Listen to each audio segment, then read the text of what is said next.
In this pruning video for December, we're going to be looking at some basic concepts.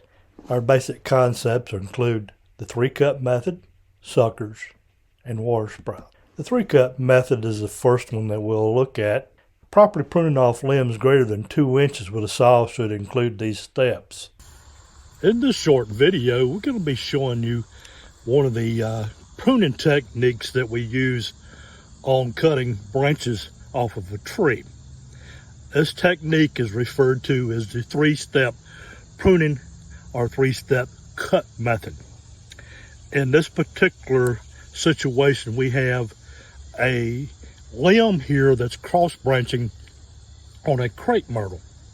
And so the first step is to come out about 2 inches from the branch collar, which is this area swollen here at the trunk.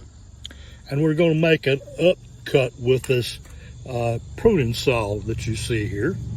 And so this upcut is going to be approximately halfway through the branch. Down cut is the second cut, and it's about ½ an inch away from the first cut, and we're going to come down the branch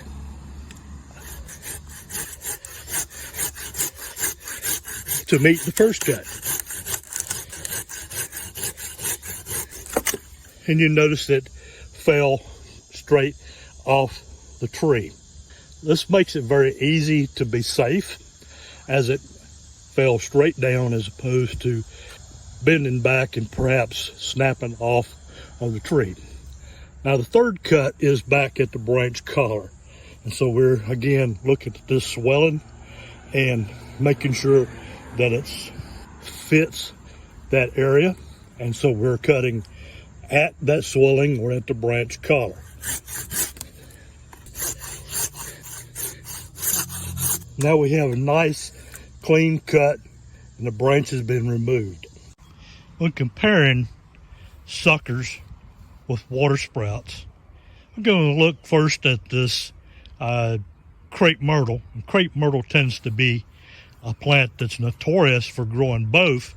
In my case, the one I have here in my yard is Natchez, Lagerstromia farii Natchez. You notice the cinnamon bark, more of a cinnamon bark color to the trunk. And Natchez is notorious for having root suckers, and suckers by definition are shoots, if you will, or potential terminals that we don't need that end up competing with other parts of the plant. And they tend to come up around the base or at the ground and come from the roots. In this case, I'm going to use a pair of loppers. That's an extended pair of loppers. Handles will actually extend out to about 3 foot or reduce down to 18 inches. This gives me a lot of leverage when I'm pruning out these suckers. So I'm going in as close to the ground as I can with these loppers and cutting each of those suckers out.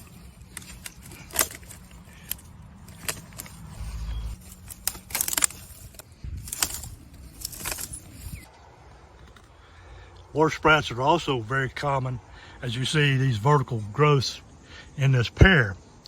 It's a very common thing that we'll see in pears and apples to have vertical growth. And oftentimes this is in the year after it was pruned heavily if we're having to reshape an apple or a pear. In this case, I've let these grow so long that instead of being able to take a pair of hand pruners and prune them out like I would in a typical orchard situation, I'm actually standing on a ladder and I'm going to be using this hand saw to take those water sprouts out. And you'll just sort of take that saw and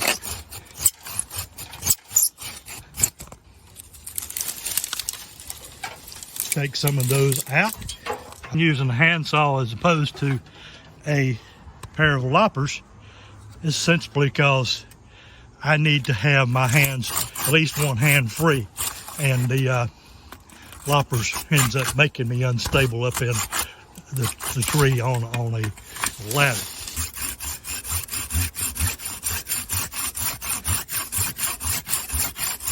Notice there are lots of those water sprouts still up in this tree. There are more there than I want to bother cutting for the video, but these are very typical of water sprouts in a pear tree.